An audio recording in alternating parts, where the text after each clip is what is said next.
ای شب از رویای تو رنگین شده، سینه از عطر تو هم سنگین شده.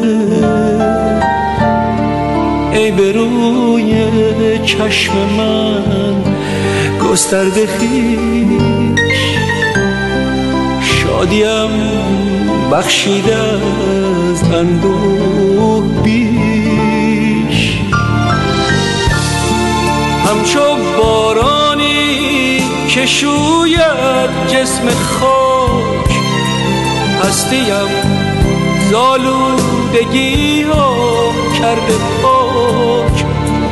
ای تپش های تن سوزان من، آتشی در سایه مژگان من.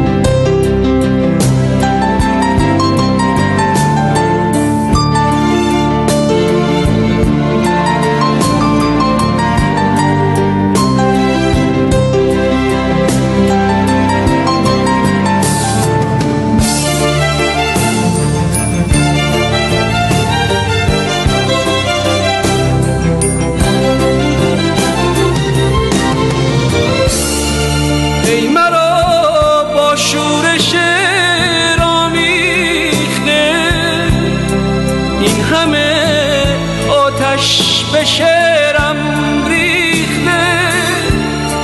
چون تب عشقم چنین افروختی، لاجرم شعرم به آتش سوختی.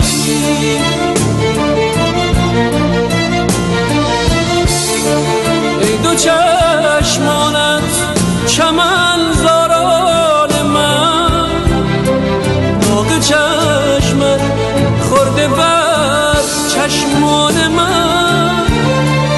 بیش از اینت گر که در خود داشتم، هر کسی را تو نمی انگاشتم.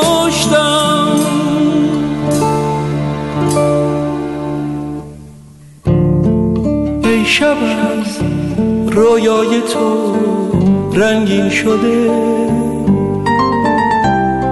سینه از عطر تو هم سنگین شده. ای به روی چشم من گسترده خویش، شادیم بخشیده از اندوه بیش.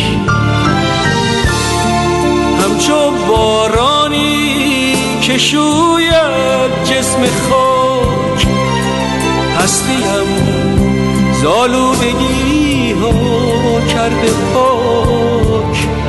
ای تپش های تن سوزان من، آتشی در سایه مژگان